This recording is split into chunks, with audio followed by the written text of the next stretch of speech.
ডেটে নিতে এতদিন সময় লাগলো? আর যখন তিনি বলেছিলেন যেখানে হিন্দুরা 30% আমরা 70% যখন চাইব তখন কেটে ভাগীরথীতে ভাসিয়ে দেবো, তখন মুখ্যমন্ত্রী চুপ ছিলেন কেন?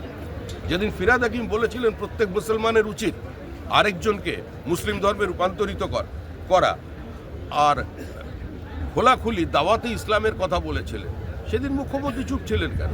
আর মুখ্যমন্ত্রী তো নিজে ঈদ উল ফিতরের মঞ্চ থেকে বলেছিলেন যে বিজেপি ইজ প্র্যাকটিসিং হিন্দু ধর্ম ইজ গান্ধা ধর্ম। সেদিন ওনার বিবেক কোথায় ছিল? তো এগুলো সম্পূর্ণ নাটক। তৃণমূল ওখানে বাবরের রাজ প্রতিষ্ঠা করতে চাইছে। পশ্চিমবঙ্গের মানুষ শুধু নয়, ভারতবর্ষের মানুষ সেটা হতে দেবে না। আর এটাই যদি চলে, যদি এখানে বাবরিরই রাজত্ব চলবে, তাহলে মনে রাখবেন আদিনা মসজিদ, যেটা আদিনাথের মন্দির ভেঙে তৈরি হয়েছিল, কাটরা মসজিদ অতীতে জানিয়ে বিতর্ক হয়েছিল, আবার তার কবর খোঁড়া হবে। সেটা আমার মনে হয় না কোনো সুস্থ সমাজ সেটা কাছে সেটা কাম। এটা কড়াকড়ি